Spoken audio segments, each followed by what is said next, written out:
오늘 데살로니가 후서 3장 6절부터 13절 본문 말씀 가지고 낙심하지 말라라는 제목으로 함께 은혜를 나누기 원합니다.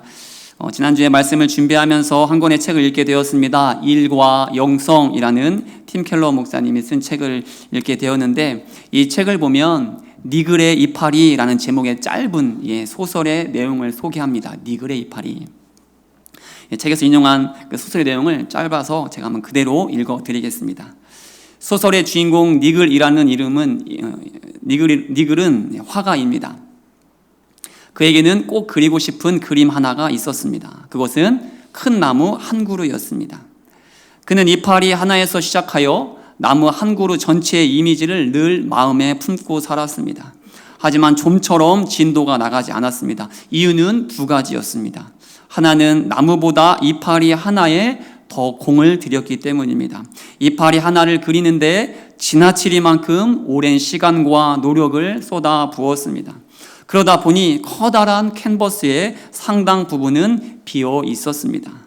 진도가 나가지 않은 다른 이유는 그의 따뜻한 마음씨 때문이었습니다. 이웃들이 부탁하는 일들을 처리하느라 정작 자신의 그림에 집중할 수 없었던 것입니다. 특히 이웃인 페리시라는 남자는 그림에는 눈길조차 주지 않고 틈만 나면 니글을 찾아와 도움을 요청하는 것입니다.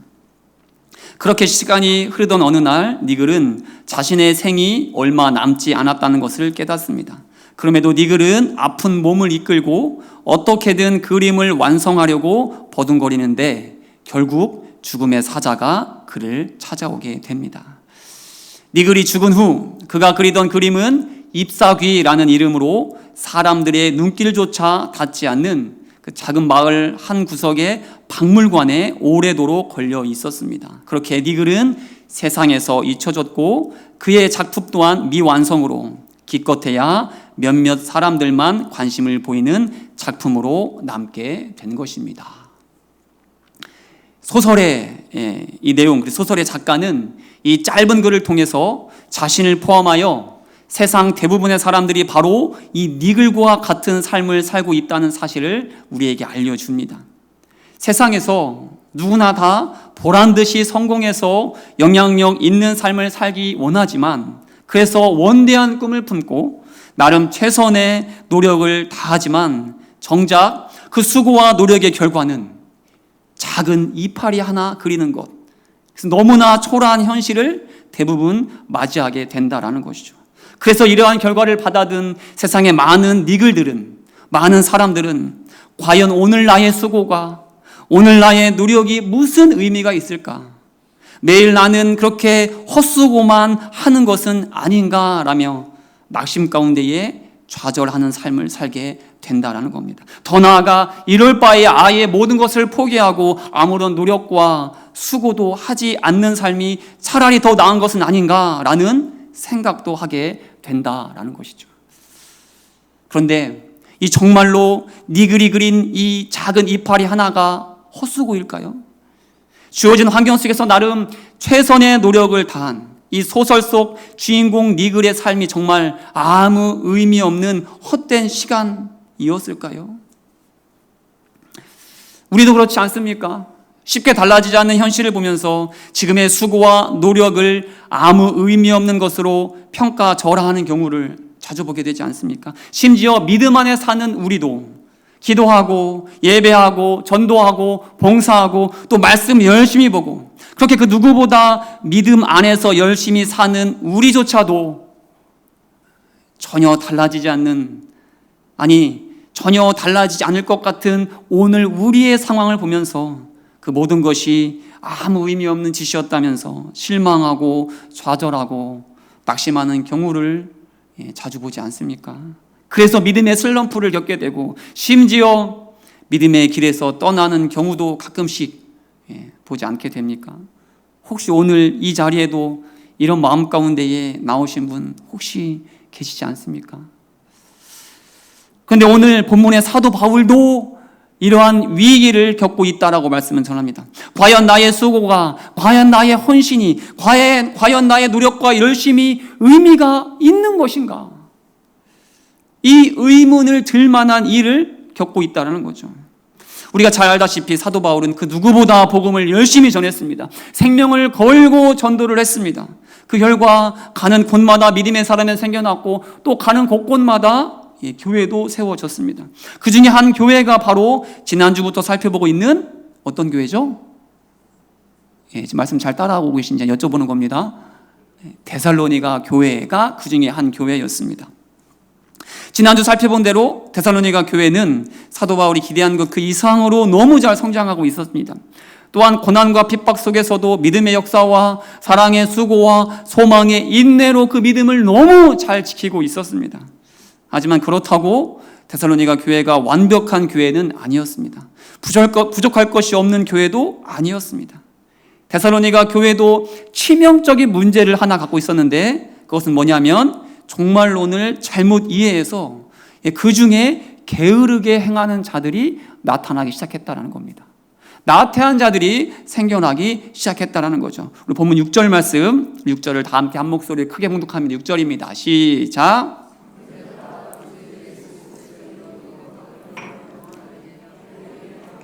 우리에게서 받은 전통대로 행하지 아니하는 모든 형제에게서 떠나라. 아멘. 또 11절, 우리 11절도 다 함께 봉독합니다. 11절 시작. 우리가 들은즉 너희 가운데 게으르게 행하여 도무지 일하지 아니하고 일을 만들기만 하는 자들이 있다 하니, 종말의 때가 임박했다는 가르침을 들은 자 중에서, 그래서 언제 다시 오실지 모르는 예수님을 언제든 기쁨으로 맞이할 수 있도록 깨어 준비하라는 이 사도 바울의 가르침을 잘못 이해해서 자신의 모든 생업을 뒤로하고 오직 교회에만 모여 있는 자들이 생겨나기 시작했다라는 겁니다.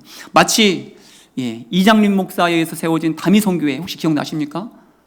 1992년 10월 28일 12시 그때 예수님 다시 오신다 라고 재림의 때를 선포했을 때에 이를 철석같이 믿은 사람들이 어떻게 했죠? 집 팔고, 그렇죠? 땅 팔고 가진 거 다 팔아서 헌금하고 다 또한 생업을 다 뒤로하고 교회에 모여서 살기 시작하지 않았습니까? 또 최근에는 종말의 때, 참 웃긴 이야기인데 남태평양 섬 피지가 하나님이 택하신 약속의 땅이라며 글로 가야 된다고 사이비 교주가 속여가지고 수백 명이 그 속임에 넘어가서 또 생업을 다 뒤로하고 피지로 이주한 사건도 몇 년 전에 있지 않았습니까? 지금 이런 일이 어디에서 일어났다고요?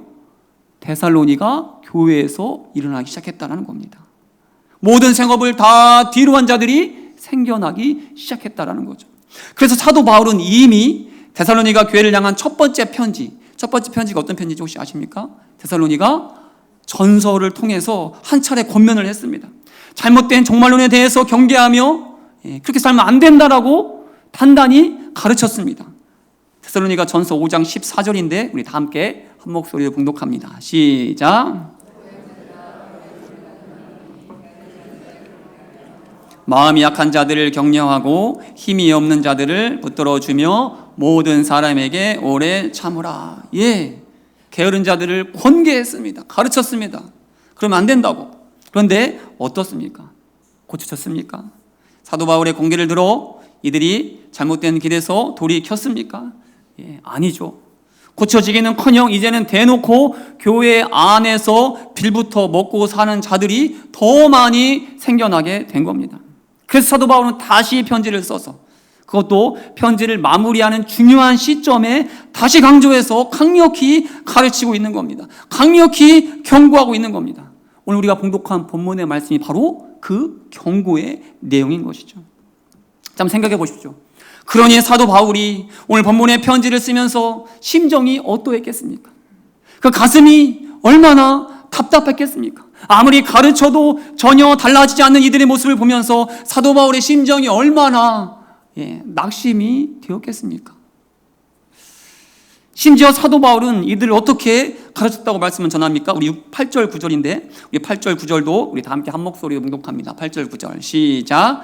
누구에게서든지 음식을 값없이 먹지 않고 오직 수고하고 애써 죄하로 일함은 너희 아무에게도 폐를 끼치지 아니하려 함이니 우리에게 권리가 없는 것이 아니요 오직 스스로 너희에게 본을 보여 우리를 본받게 하려 함이니라. 사도 바울은 말씀을, 복음을 단지 말로만 가르친 것이 아니라 어떻게 가르쳤다고 말씀 전합니까? 8절의 말씀을 다시 보면 오직 수고하고 애써 주야로 일했다. 사도 바울은 삶으로 직접 본을 보였습니다. 그렇게 하지 않아도 되는데, 사도 바울과 그의 일행들에게는 일을 하지 않아도 되는 권리가 있었는데, 그럼에도 사도 바울은 삶으로 가르치려고, 본을 보이려고 주야로 일을 했습니다. 음식을 절대로 값없이 먹지 않았다라는 겁니다. 얼마 전에 어떤 분이 자신이 존경하는 한 목사님을 소개하는 문구를 우연히 읽었는데 참 도전이 되고, 또 저도 같은 목사로서 저의 삶의 목표로 삼으면 좋겠다라는 그러한 소개 문구였습니다. 그 문구는 바로 이런 문구였습니다. 삶이 설교를 이기신 분이다. 삶이 설교를 이기신 분이다. 이게 무슨 뜻일까요? 즉 설교, 즉 말로만 강단에서 가르친 분이 아니라 설교대로, 가르침대로 살아낸 분. 더 나아가서 삶으로 말씀을 가르친 분이라는 뜻이 바로 삶이 설교를 이긴 자다, 이긴 분이다. 설교자에게, 아니 목사에게 이 표현만큼 극찬이 있겠습니까? 이분은 삶이 설교를 이겨냈어. 저도 나중에 은퇴할 때 누군가, 우리 문현필 목사님은 삶이 설교를 이겼어 라고 이야기해 준다면, 그렇게 이야기를 할 수 있도록 제가 열심히 살아야 되겠죠. 그래서 도전이 되었습니다. 그런데 오늘 이 사도 바울이야말로 삶이 설교를 이긴 자였다라는 겁니다. 말이 아니라, 말뿐이 아니라 삶으로 가르쳤던 자, 살아냄으로 본을 보였던 자, 바로 사도 바울이었다는 거죠. 하지만 문제는 무엇이었습니까? 그래서 달라진 것이 있었습니까? 그래서 이들이 사도 바울의 가르침대로 살아냈습니까? 아니죠. 전혀 달라지지 않았습니다. 전혀 변하지 않았습니다. 여전히 그들은 게을렀습니다. 여전히 그들은 생업을 뒤로 한 채 나태한 삶을 살고 있었습니다. 그래서 사도 바울이 참다고 때 뭐라고 또 다시 말합니까? 6절, 다시 6절 말씀 다시 한번 봉독하시. 6절 시작. 형제들아, 우리 주 예수 그리스도의 이름으로 너희를 명하노니 게으르게 행하고 우리에게서 받은 전통대로 행하지 아니하는 모든 형제에게서 어떻게 하라고요? 떠나라. 차라리 게으르게 행하고 말씀대로 살지 않는 자들에게서 떠나라. 그들과 가까이 하지 마라. 사도 바울은 정말 오늘 잘못 이해하여 게으르게 사는 자들과 또 말씀대로 살지 않는 자들과 단호히 절교할 것을, 그들과의 관계를 정리할 것을 명령하고 있는 것처럼 들리지 않습니까? 그런데 그렇다면 정말로 사도 바울이 이들을 포기했을까요? 사도 바울도 그간의 자신의 모든 수고와 노력이 헛수고가 되었다고, 그러니 아무런 의미가 없으니, 그러니 더 이상 그들을 가르치려는 모든 것들을 포기하겠다고 선언하고 있는 것입니까? 그렇게 사도 바울도 달라지지 않는 현실과 사람들도 실망하여, 그래서 낙심하여 좌절한 것입니까? 아닙니다. 당연히 그렇지 않습니다. 사도 바울은 충분히 포기할 만한 상황이었지만, 낙심하여 좌절할 만한 상황이었지만, 사도 바울은 오히려 이렇게 권면합니다. 우리 13절의 말씀, 우리 크게 다 함께 한 목소리 봉독합니다. 시작. 형제들아, 너희는 선을 행하다가 낙심하지 말라. 형제들아, 그럼에도 너희들은, 나를 포함하여 너희들은 선을 행하다가 절대로 낙심하지 말라. 하나님의 뜻대로 살기를, 받은 가르침대로 그렇게 믿는 자다운 바른 삶을 세상 속에서 살아내기를 절대 포기하지 말라고 사도 바울은 다시 한번 강력하게 권면하고 있는 것이죠. 그렇게 결코 아무것도 달라지지 않는 현실 속에서 아무리 애를 써도, 아무리 간절해도, 아무리 모든 수고를 다해도 전혀 달라지지 않는 현실이 눈앞에 닥쳐올지라도 절대로 오늘의 수고를, 오늘의 나의 애씀을, 오늘의 나의 기도를, 오늘의 나의 믿음의 그 한 걸음을 내딛기를 포기하지 말라. 결코 낙심하지 말라. 사도 바울은 다시 한번 데살로니가 교인들에게, 또한 이 시간 우리에게 권면하고 있는 겁니다. 왜냐하면 그렇게 사도 바울이 권면할 수 있는 이유는 사도 바울 본인이 절대로 결코 낙심하지 않았기 때문입니다. 그래서 결코 복음을 위한 모든 수고를, 사랑하는 교회를 위한 모든 노력을, 이 모든 애씀을 결코 중단하지 않을 것이기 때문이죠. 한 영혼이 주 앞에 바로 서기 위한 이 모든 시도를 결코 사도 바울은 포기하지 않을 것이기 때문입니다. 그래서 그 결심으로, 그 작정으로 다시 한번 권면하는 겁니다. 결코 낙심하지 말라. 그렇다면 사도 바울의 이런 다짐, 이러한 결단이 가능한 이유가 무엇이었겠습니까? 사도 바울이 결코 낙심하지 않을 수 있었던 이유가 어디에 있었겠습니까? 사진 하나 띄워주시죠. 다들 미술에 죄가 있으니 이 그림이 어떤 그림인지 혹시 아십니까? 아시는 분들 계시고, 저는 그림에 큰 관심이 없습니다. 그래서 저도 찾다가 알게 된 그림인데, 저 그림이 무려 1600억 원에 이렇게 팔린 반고흐의 작품, 사이프러스 나무가 있는 과수원이라는 작품이라고 합니다. 청들이 다 집 거실에 하나쯤 걸려있는 것 같은 그런 느낌으로 전 놀라지 않는, 저게 무려 1600억 원이라고 합니다.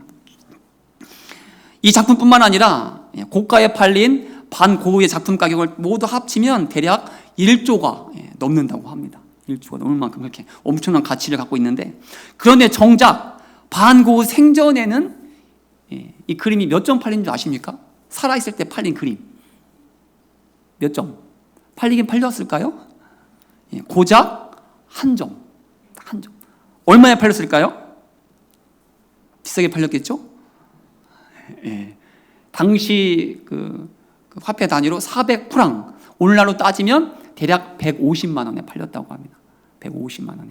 이 그림이 오늘날로는 한 800억, 900억 정도 될 거라고 하네요. 근데 팔리진 않고 박물관에 잘 모셔 있다고 합니다. 그렇다면 왜 그랬을까요? 왜 사람들은 아무도 고흐의 그림을 사지 않았을까요? 당연하죠. 가치가 없으니까. 보기에도 별로였으니까.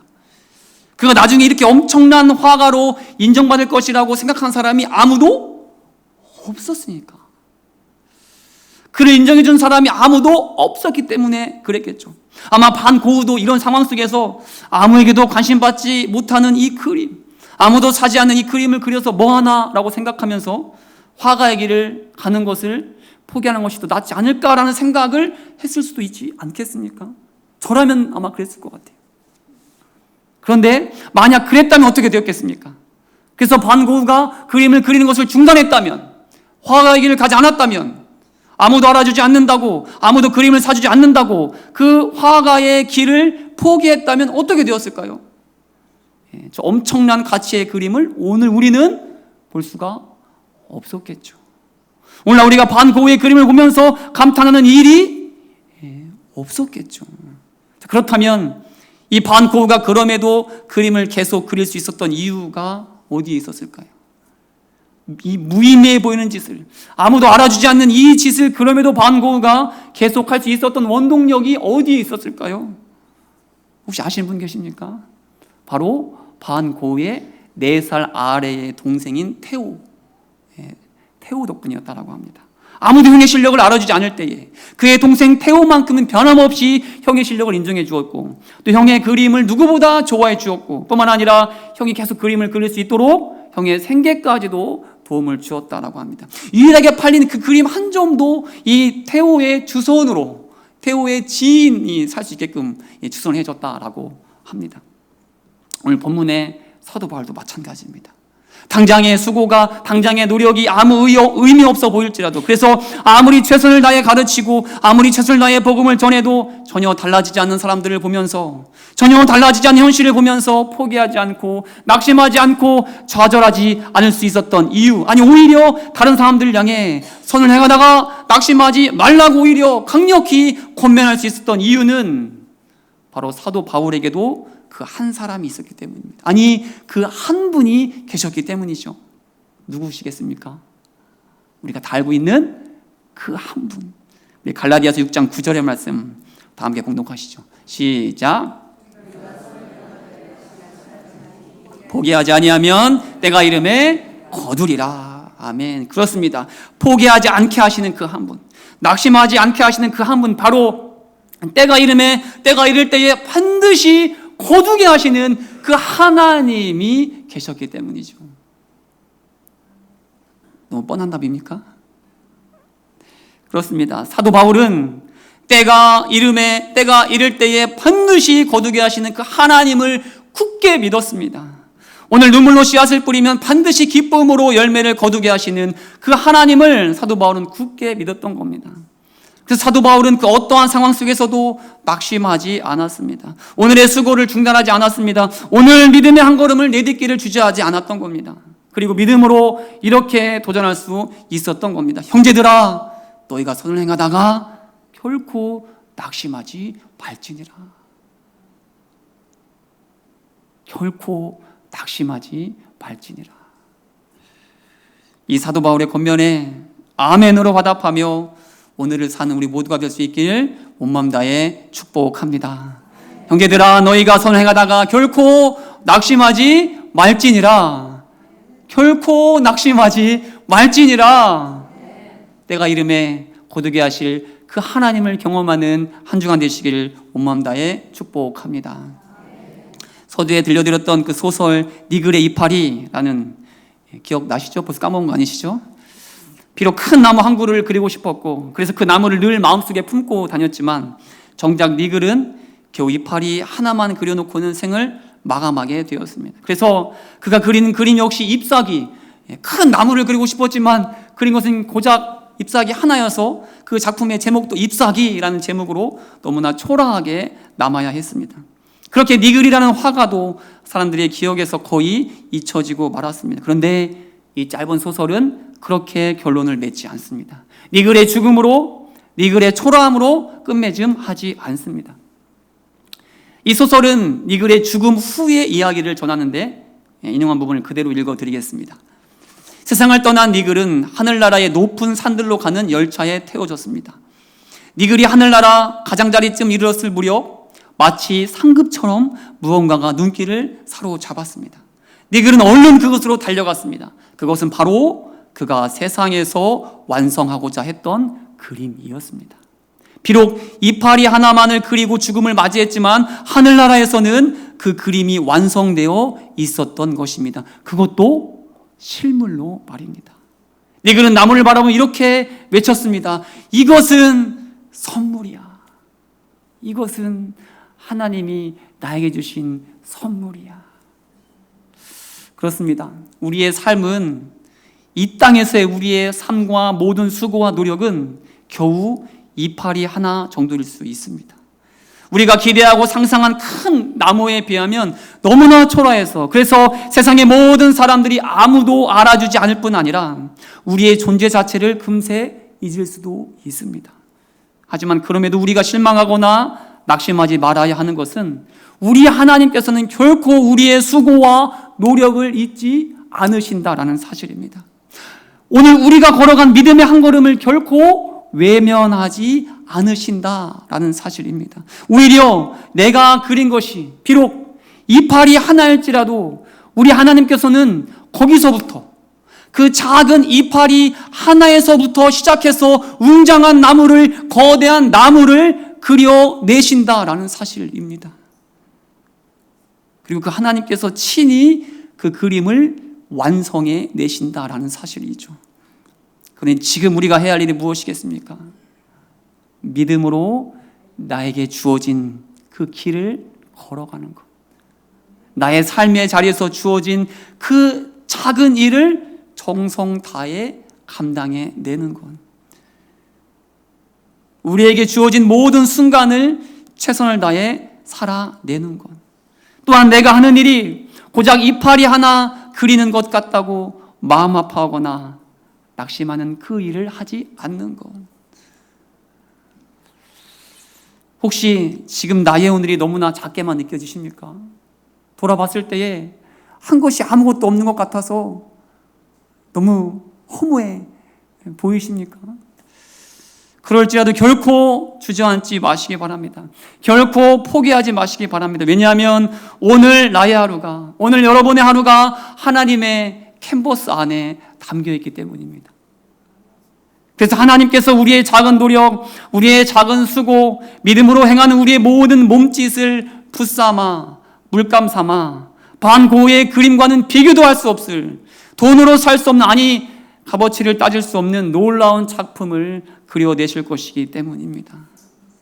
그 작품을 친히 우리 하나님께서 완성해 내실 것이기 때문입니다. 나중에 우리도 하나님 앞에서 그 작품을 받아 들고 이건 하나님께서 나에게 주신 선물이군요 라고 고백할 그날이 반드시 있을 것이기 때문입니다. 이 하나님의 일하심을 기대하며 오늘을 믿음으로 살아내는 우리 모두가 될 수 있길 온 마음 다해 축복합니다. 의미 없는 하루는 믿는 자에게는 없습니다. 우리의 모든 노력과 소원은 결코 헛되지 않습니다. 우리 다 함께 오늘 암송 구절이기도 한 고린도전서 15장 58절의 말씀을 우리 믿음으로, 이 말씀을 나의 말씀으로, 믿음의 말씀으로 다 함께 고백하길 원합니다. 다 함께 크게 한 목소리로 봉독합니다. 시작. 흔들지 말고 항상 주의 일에 더욱 힘쓰는 자들이 되라. 이는 너희 수고가 주 안에서 헛되지 않은 줄 알미라. 아멘. 아멘이십니까? 우리의 수고가 주 안에서 결코 헛되지 않다라는 사실을 믿으십니까? 이 믿음으로 한 주간을 우리의 하루하루의 삶을 믿는 자답게 살아내는 우리 기흥지구촌교회 모든 성도가 되시기를 온 마음 다해 축복합니다. 다 함께 기도하시겠습니다.